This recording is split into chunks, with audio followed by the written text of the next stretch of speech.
Hola gente de YouTube, bienvenidos a mi canal. En el vídeo de hoy os mostraré mi interpretación de los patrones del vestido que lució Raquel Sánchez Silva en el programa Maestros de la Costura de Marcos Luengo en el capítulo número 4 de la cuarta temporada. Este vestido espectacular es una obra del diseñador Marcos Luengo y tiene una estampación del artista Quique Garfinuño que imita el test de Rorschach, que es un test prueba de perfección de la personalidad. Antes que nada, quiero aclarar que esta es una interpretación de los patrones según mi método de patronaje y según lo que yo puedo ver en las imágenes. Quizás Marcos Luengo use otro método de patronaje, pero como ya os digo, esta es mi interpretación. Vamos a empezar a mirar el traje en sí para que podamos comprender qué piezas lo forman. Lo primero es el cuerpo. Lo que más llama la atención es ese escote en V y que nuestro cuerpo termina en la cintura. En cuanto al trasero, vemos que es un cuello no demasiado pronunciado y que es plano. Obviamente este traje aquí tendrá una cremallera, que es una cremallera invisible. Después tenemos las mangas. En este caso son unas mangas de obispo con puño, también con cremallera para que acabe de quedar bien cerradito, y dos tablas enfrentadas en la zona de la copa de la manga. En cuanto a la parte baja del vestido, la parte delantera tiene 4 tablas enfrentadas entre sí hacia el centro y la parte de atrás es una falda fruncida con capa. Estos son los elementos que forman este vestido. Los patrones que vamos a necesitar como base para este vestido son el patrón base de cuerpo, que en este caso estáis viendo que son con pinza, el patrón base de manga y el patrón base de falda.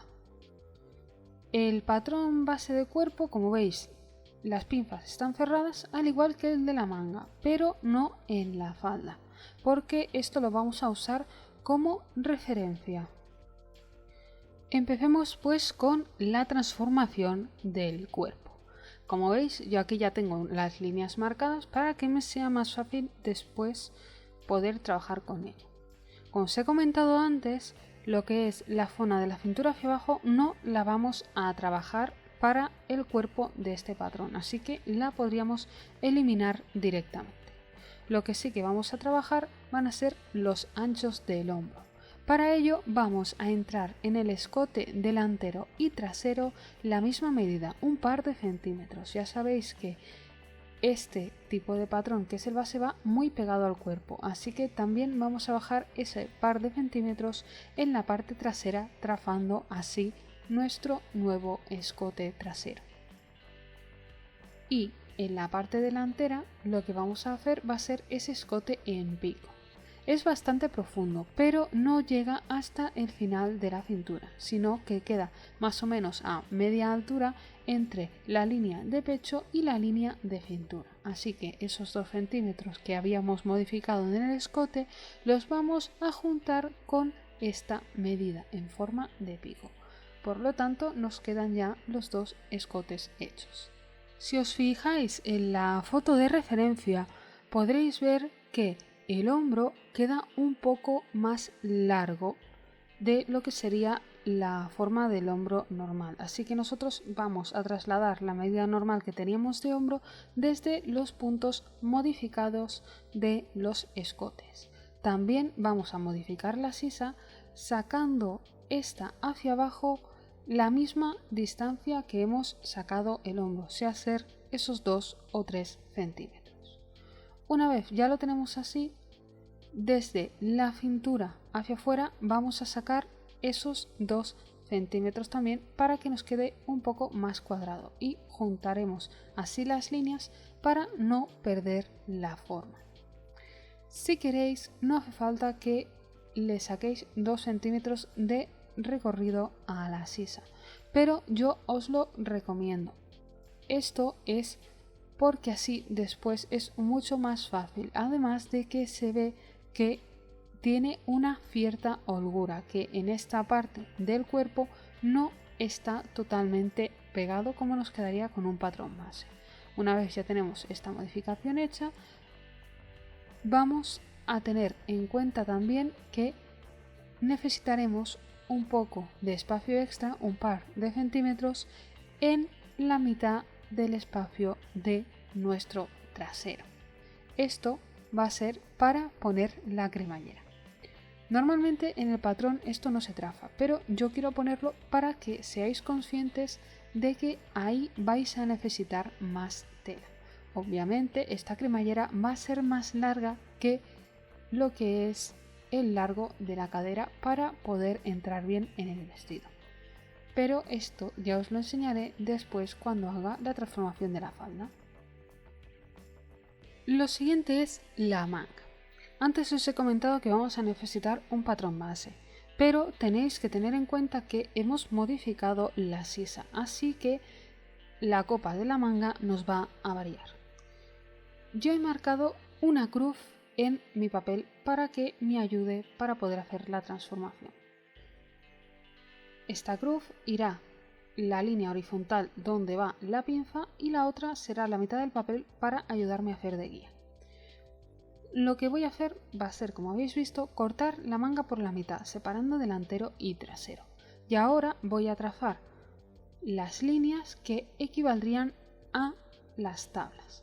Os recuerdo que para hacer unas tablas, si son enfrentadas en este caso, vamos a necesitar una tabla central que será la que se vea debajo, la tabla de apoyo para cada lado y la tabla tercera, que sería la parte visible por fuera, va a ser directamente nuestra manga.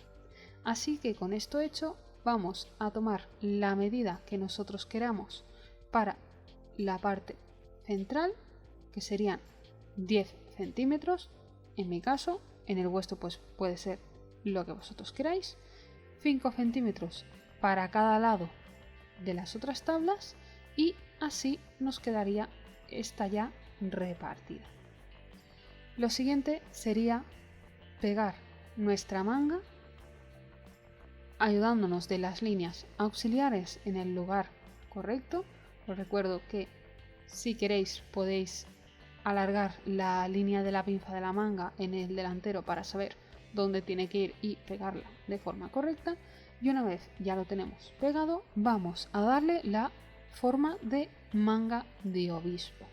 Para hacerla es tan sencillo como alargar la parte del puño con una línea en horizontal y escuadrar, se hace hacer un ángulo recto desde esta línea hasta el final de la sisa, tanto en delantero como en trasero. Si queréis saber con más detalle cómo se hace este patrón, os dejaré el link al vídeo que hay en mi canal en la caja de la descripción. Aparte de esto, tendremos que hacer los puños, que simplemente son dos rectángulos abiertos. Aquí os he repasado en rojo la forma de la manga total para que la veáis. Ahora, para que se sepa dónde van las tablas, vamos a doblar, como estáis viendo, hacia afuera lo que es la zona de la manga que habíamos cortado antes para separar delantero y trasero, esa línea, y las dos las vamos a ir a juntar con la línea central, de forma que nos quedarán hechas las tablas. Con este tipo de papeles, cuando se hacen tablas, cuesta un poquito de doblar, pero yo os lo voy a doblar más o menos hasta la línea del codo para que vosotros veáis el efecto que hace esto, para que veáis que realmente haciendo estas tablas enfrentadas queda la forma que le hace a ella en la manga. Tened en cuenta que siendo papel, como os comentaba, y no siendo tela, pues no es tan evidente, pero creo que se nota bastante bien en el vídeo. Es más, si lo giramos por detrás podemos ver cómo nos hace la tabla trasera. Y ahí tenemos todo el recorrido de nuestra manga. Recordad que también tenéis que hacer los puños para después fruncir todo este recorrido. Ahora nos toca hacer la transformación de la falda. Empezaremos por el delantero porque quizás es el más complicado de transformar. Para eso nos vamos a guiar por la pinza. Trabajaremos con una parte del centro y después con un costado de la falda, tanto para el delantero como para el trasero. Ya lo veréis después. Esto lo hacemos para que nos sea más sencillo repartir esas dos tablas enfrentadas hacia el centro que nos hace en cada lado de la falda. Dicho esto, desde la mitad del papel vamos a dibujar las dos tablas interiores que necesitaremos para este primer plisado. Os recuerdo que para hacer una tabla siempre deben ir dos tablas extras debajo de estas que no son visibles. Con lo cual tenemos que esta distancia la vamos a añadir al ancho de la falda. En cuanto a la distancia de las tablas, entre 5 y 7 centímetros están bastante bien, pero depende de la cantidad de tela que tengáis o de cuán grande queráis hacer el doble. Para la parte visible de la falda usaremos la distancia del centro delantero, sea ser la distancia que hay desde el inicio del patrón hasta la décima parte del contorno de nuestro pecho o la línea de pinza que también usamos como recto hilo. Esta primera parte es el centro delantero. Esto, si queréis, podéis pegarlo directamente en el papel en el que estéis haciendo la transformación, como hemos hecho anteriormente con la manga. Seguidamente a este tramo vamos a poner dos medidas más de tabla para hacer el fondo de tabla de la siguiente parte. Y este fondo de tabla va a tener la misma medida que hemos estado poniendo en los otros. Si las hemos hecho de 7 centímetros, esta será una de 7 y la otra de 7. Y seguido a esto, vamos a poner la medida del costado delantero, que es el otro tramo del patrón básico de falda que nos queda, respetando la medida y respetando la inclinación que se hace al nosotros dibujar el patrón de la falda. Como os comentaba, esta parte también podéis cogerla y pegarla para que así no tengáis tanta faena de dibujar. Yo he querido dejar el patrón sin cortar en esta ocasión para que vierais qué partes son las que estoy dibujando, aunque igualmente os he escrito qué partes son las que estoy haciendo para que así no tengáis tanto problema. Una vez ya tenemos dibujado lo que es el costado delantero, vamos a ponerle un evasé. Esto se hace para que la falda tenga un poco más de vuelo y que quede más conexa con la parte de atrás. Ya veréis después el porqué de este evasé. Nosotros ya tenemos dibujados lo que sería el lado derecho del patrón, el izquierdo en la falda. Recordad que los patrones se tienen que poner al revés cuando hacemos una falda. Así que lo que nos restaría, que esto es totalmente opcional, pero os recomiendo que lo hagáis al menos en miniatura para que después os podáis guiar bien con la tela, es volver a dibujar estas medidas pero en modo espejo. Empezaremos por las partes de las tablas no visibles, el centro de nuestro delantero, otra vez dos tablas, el costado del delantero, en este caso izquierdo, y la forma de evasé. Una vez ya tenemos esto, ya está el patrón entero de la parte delantera de nuestra falda. Y ahora os lo voy a repasar con otro color para que sea más visible y así entendáis mucho mejor por dónde nos viene todo. Yo os recomiendo que cuando hagáis una transformación de este estilo siempre lo hagáis primero a lo que sería hecho a escala, porque así es mucho más fácil y ahorraréis más papel, porque si os colocáis haciéndolo en un patrón ya a medida y el gasto en papel es mucho más grande, así que a veces es preferible este tipo de patrones que tienen una cierta dificultad hacerlo primero a escala, de ahí tener un buen escalímetro. Además, para después poder enseñaros cómo va la parte de lo que sería el tableado, voy a marcar las piezas que se verán después en el exterior de nuestra falda. Así no tendremos problemas. Esto es algo que también podéis hacer vosotros y que os ayudará a guiaros. Obviamente he recortado la falda y he dejado marcadas las líneas. Esa línea es la del centro.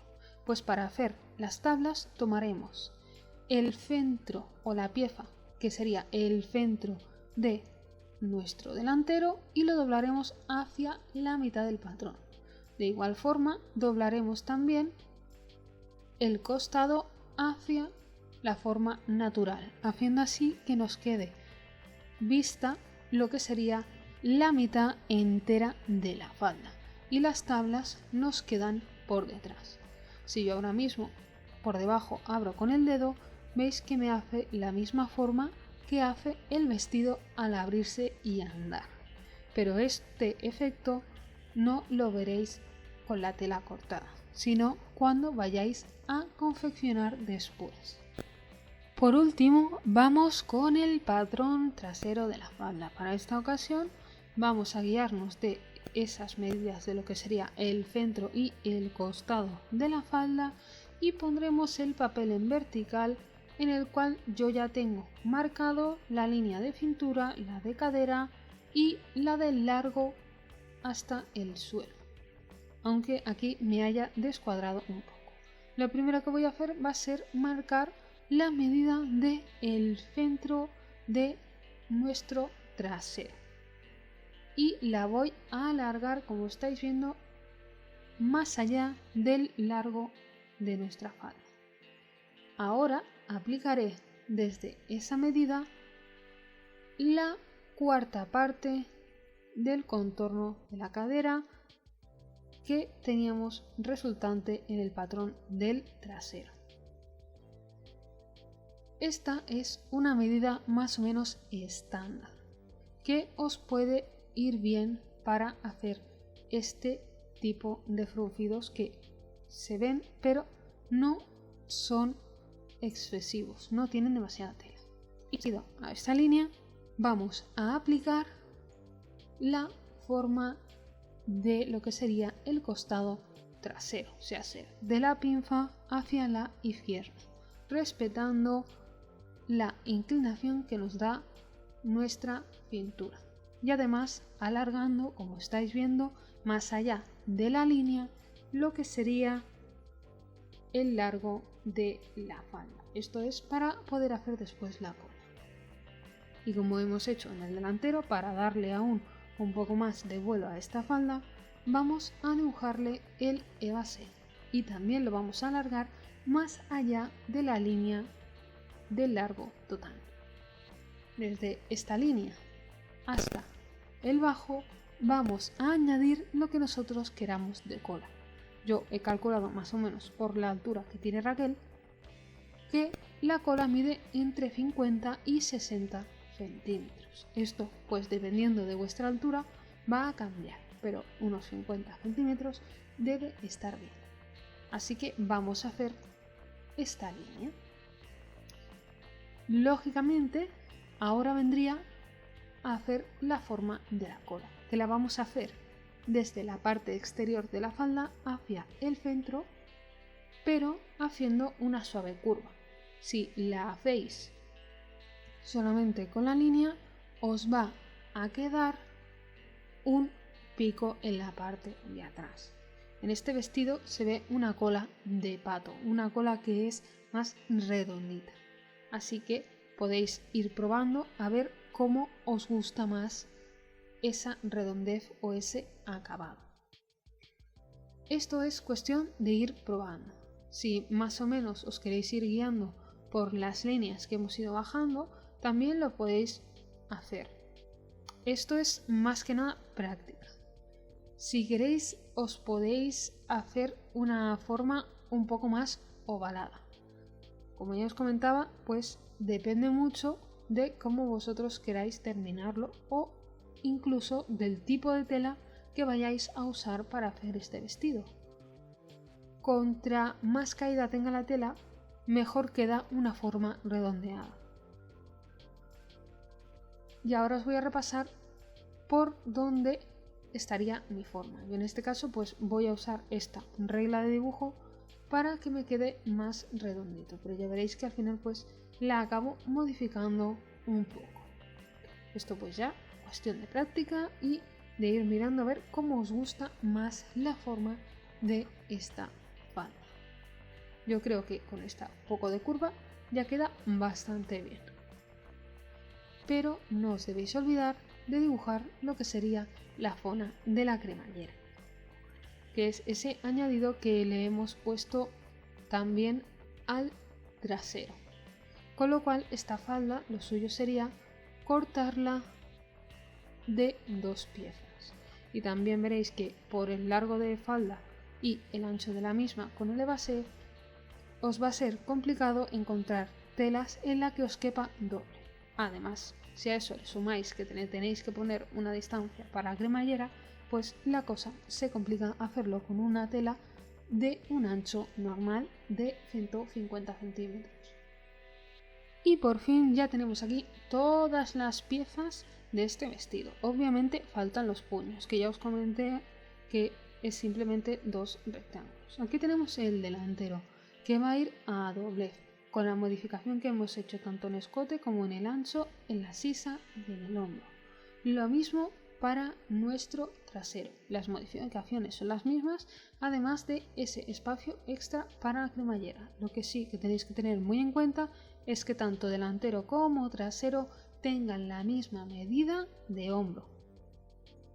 Aquí tenemos la manga, la cual acaba con un puño de obispo y esas tablas que nos daban ese efecto plisado tan bonito. Os recuerdo que para confeccionar las tablas hay que hacerlo con el patrón abierto al marcar. Esto también nos sirve para la parte de abajo del delantero en la falda, el cual tiene estos plisados y es muy importante dejar el extra. Y aquí tenemos por último la parte de atrás con su zona para fruncir, la cola y la parte de la cremallera. Lo que sí que tenéis que tener en cuenta en esto es que las piezas de delantero y trasero donde se unen tengan también la misma medida. Nos pasa igual que en el hombro. Si queréis, la forma de la cola la podéis hacer un poco más estrecha o bien añadir un poco más desde la zona de la falda en el plisado y hacerla coincidir con la falda trasera, pero esto ya depende de vosotros. Sí que os lo recomendaría si vais a usar con el vestido un tacón alto, porque si no, en la parte de delante tendríais muchísima tela y sería difícil caminar. Hasta aquí el vídeo de hoy. Si os ha gustado, dadle like, comentad, suscribíos, campanita incluida, y no os olvidéis de seguirme en Instagram, donde publico las encuestas para que me ayudéis a decidir qué vídeos deben ir en el canal. Por mi parte, eso es todo. Nos vemos en el siguiente vídeo. ¡Chao!